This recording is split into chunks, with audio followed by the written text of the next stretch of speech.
Hello बच्चों, welcome to online classes. तो हमारा चैप्टर नंबर सेकंड चल रहा है, जिसमें मैंने मेल रिप्रोडक्टिव पार्ट आपको कंप्लीट करा दिया है। एंड्रोशियम को हमने पढ़ दिया है और अब हम पढ़ेंगे गाइनोशियम। ठीक है। तो एंड्रोशियम जैसे कि आपको ठीक है, इसमें मैंने जो ये मेल पार्ट है, मेल रिप्रोडक्टिव पार्ट है, इसमें हमने एंड्रोशियम इसको पढ़ लिया था। मैंने इस पे चर्चा की थी, स्टेमेन, स्ट्रक्चर ऑफ माइक्रोस्पोरेंजियम और माइक्रोस्पोरोजेनेसिस और पोलन ग्रेन।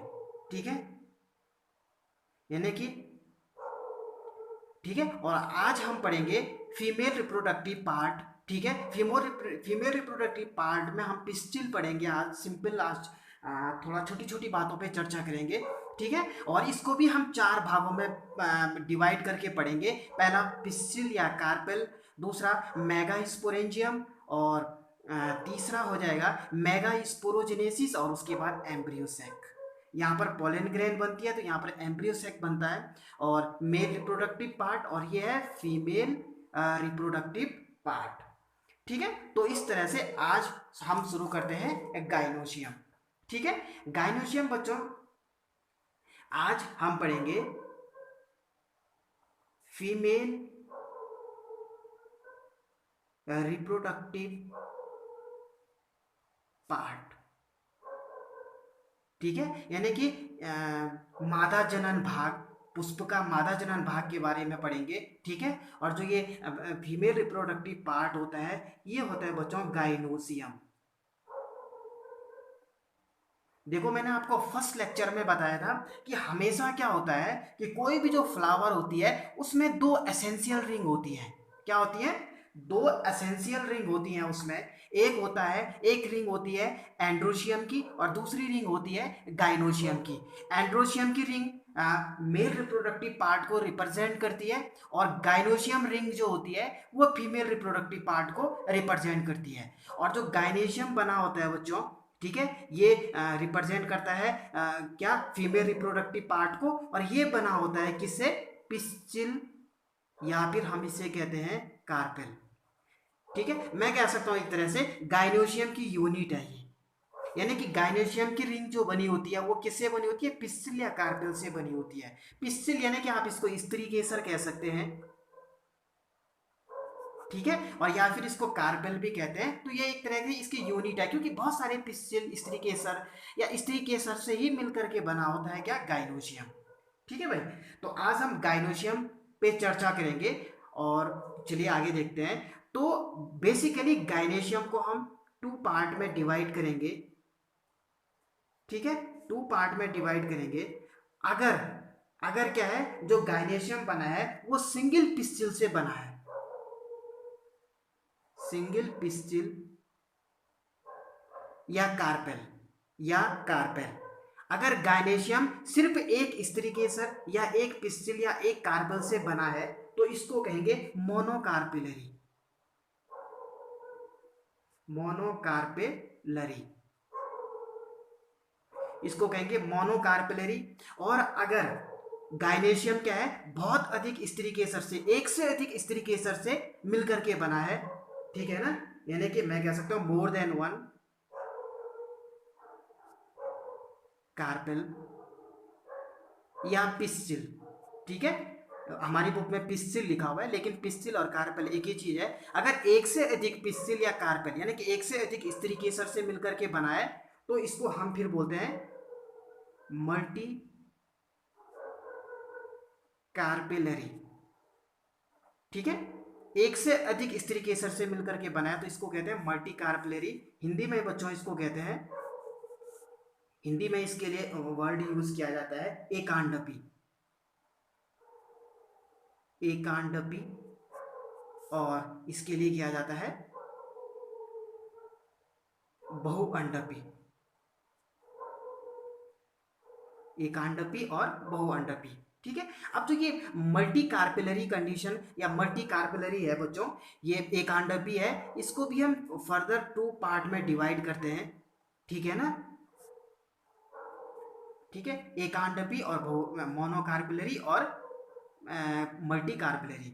अब इसको दो भागों में विभाजित करेंगे। ठीक है, अगर अगर क्या है, अब ये मल्टी है, सीधी सी बात है कि इसमें जो पिस्टिल है या स्त्रीकेसर है कितने हैं, एक से अधिक है। अगर ये स्त्रीकेसर ये पिस्टिल आपस में फ्यूज है, यानी कि मैं कहूंगा more than one pistil are fused, यानी कि अगर एक से अधिक पिस्टिल या एक से अधिक स्त्रीकेसर है और वो आपस में फ्यूज है, यानी कि आपस में क्या संगलित है, मिले हुए हैं, चिपके हुए हैं, ठीक है ना, तो इस कंडीशन को कहते हैं सिनकार्पस। सिनकार्पस सिनकार्पस और इसको हिंदी में कहते हैं युक्तांडपी। युक्तांडपी सिनकार्पस। और अगर क्या है मोर देन वन पिस्टिल, यानी कि स्त्रीकेसर आर फ्री, ठीक है, अगर ये फ्री है, स्वतंत्र है, चिपके हुए नहीं है आपस में, तो इसको फिर कहते हैं हम एपोकार्पस। एपोकार्पस एपोकार्पस और इसको हिंदी में कहते हैं व्युक्तांडपी। क्या कहते हैं, व्युक्तांडपी, ठीक है। अब जो ये सिनकार्पस है बच्चों, इसको हमारी बुक में जो एग्जांपल दिया है इसका सिनकार्पस कंडीशन का, वो है बच्चों पेपावर। पेपावर सोमनीफेरस इसका पूरा नाम है, पेपावर। पेपावर। और इसका जो एग्जांपल है वो है माइकेली या माइकेलिया, ठीक है। इसका एग्जांपल देख लो, ये देखो हमारी बुक में ये, ठीक है, इसको देख रहे हैं आप, सिनकार्पस कंडीशन है। सिनकार्पस मतलब ये देखो, ये स्टिग्मा, ये इसके ये है, ये स्टिग्मा है आगे दिखाई दे रहे हैं, तो यानी कि सीधी सी बात है कि जो ये पिस्टिल है ना, ये आपस में फ्यूज है, चिपके हुए हैं, यानी कि सिनकार्पस कंडीशन को शो कर रहा है। तो ये किसमें, पेपावर का एग्जाम्पल है, पिस्टिल ऑफ पेपावर, पेपावर की पिस्टिल है। और दूसरा यहाँ पर ये वाला देखो, ये है ये शो कर रहा है बच्चों एपोकार्पस कंडीशन को, या हम कहते हैं वियुक्तांडपी, इसमें जो है कि वियुक्तांडपी कंडीशन को शो कर रहा है। यहाँ पर देखो जो ये है हमारे जो पिस्टिल है, ये स्वतंत्र है, आपस में चिपके हुए नहीं है। और ये एग्जाम्पल ये है माइकेली का, ठीक है ना, माइकेली का गाइनोशियम है ये, ठीक है, ये पूरा गाइनोशियम है, ये पूरा गाइनोशियम, पूरे को गाइनोशियम बोलेंगे। और कंडीशन कौन सी है इसकी, एपो, ये वाली कंडीशन है, सिनकार्पस आपस में चिपके हुए हैं और ये स्वतंत्र है। और एपोकार्पस ये किस में है, पेपावर में, और ये है माइकेली का, ठीक है। तो ये दो एग्जाम्पल हैं इसमें दिए हुए, ठीक है, माइकेली। अब जो हमारे जो पिस्टिल होता है, जो स्त्री केसर होता है, उसका स्ट्रक्चर किस तरह का होता है इसको देखते हैं, ठीक है। इस तरह का स्ट्रक्चर होता है, ठीक है। नीचे ये स्वेलन पार्ट होता है। तो सबसे ऊपर बच्चों जो ये पार्ट होता है, ये होता है स्टिग्मा, और इसको बोलते हैं स्टाइल। और नीचे जो ये फूला हुआ भाग होता है इसका, इसको कहते हैं ओवरी, ठीक है, ओवरी कहते हैं इसको। ओवरी यानी कि अंडाशय, हिंदी में कहेंगे अंडाशय। और नीचे इस तरह से जो ये है थैलेमस, जिस पे ये चिपका हुआ रहता है, थैलेमस। इस तरह से आपकी बुक में जो एग्जाम्पल दिया हुआ है वो ये है, ये गुड़हल के फूल का है, हिबिस्कस का है, गुड़हल के फूल का, ये इसकी स्टिग्मा है, ये स्टाइल है, और ये ओवरी है, ठीक है, अंडाशय है, और ये थैलेमस है, ठीक है, इस तरह से। अब जो ये ओवरी होती है बच्चों, इस अंडाशय के अंदर, इसके अंदर एक कैविटी होती है, ठीक है ना, एक कैविटी होती है जिसको हम कहते हैं ओवेरियन कैविटी या गर्भ गुहा हिंदी में कहेंगे, ठीक है। जो ओवरी होती है इसके अंदर एक कैविटी होती है, ठीक है, इसको कहते हैं ओवेरियन कैविटी या लोक्यूल। क्या बोलते हैं, लोक्यूल। जैसे कि अगर मैं बोलूं मल्टी लोक्यूलर ओवरी, यानी कि क्या है, उसकी उसकी जो ओवरी है उसके अंदर क्या है, जो गुहा है, गर्भ गुहा है, एक से अधिक कैविटी है, मल्टीलोक्यूलर कैविटी, यानी कि एक से अधिक गुहा वाली कैविटी, ठीक है ना। अगर मैं कहूं यूनिलोकुलर कैविटी। तो यूनिलोकुलर कैविटी मतलब क्या हो गया कि जो यूनिलोकुलर ओवरी, यानी कि यूनिलोकुलर ओवरी का मतलब हो गया कि ओवरी के अंदर क्या है, सिर्फ एक कैविटी है। ठीक है, तो ओवरी के अंदर इस तरह से एक कैविटी होती है। ठीक है ना, तो समझ में आ गया ना बच्चों? ठीक है ना, ये गुहा लोक्यूल कहते हैं इसको, जो कैविटी होती है इसके अंदर एक गुहा होती है, गर्भ गुहा बोलते हैं इसको, इसको कहते हैं लोक्यूल। ठीक है, अब ये लोक्यूल होती है बच्चों, इसके अंदर यहां पर होता है एक प्लासेंटा, इसको बोलते हैं प्लासेंटा।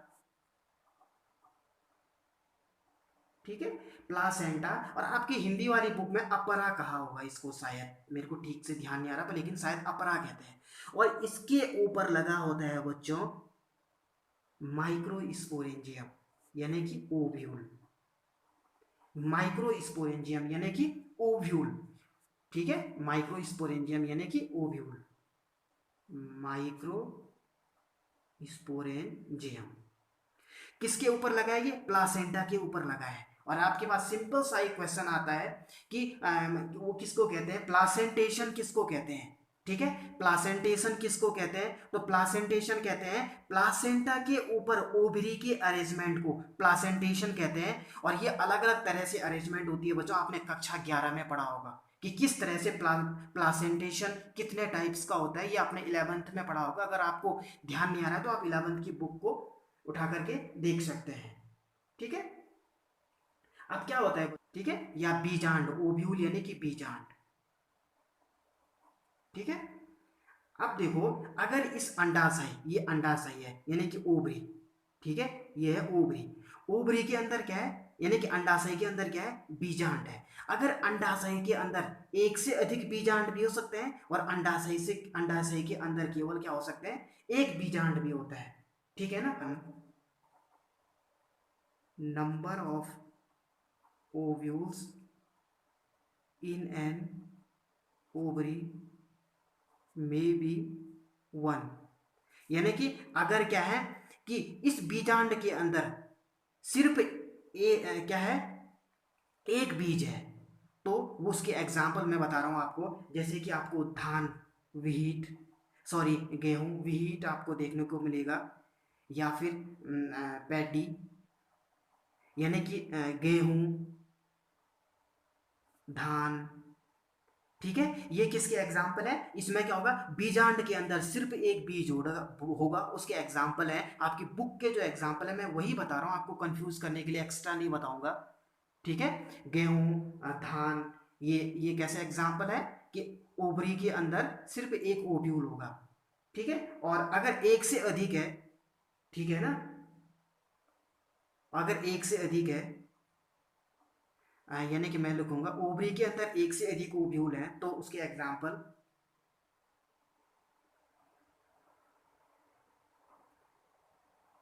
ओवरी के अंदर एक से अधिक बीजांड, यानी कि अंडाशय के अंदर एक से अधिक बीजांड होंगे, तो उसका एग्जाम्पल है आपकी बुक में दिया है पपैया,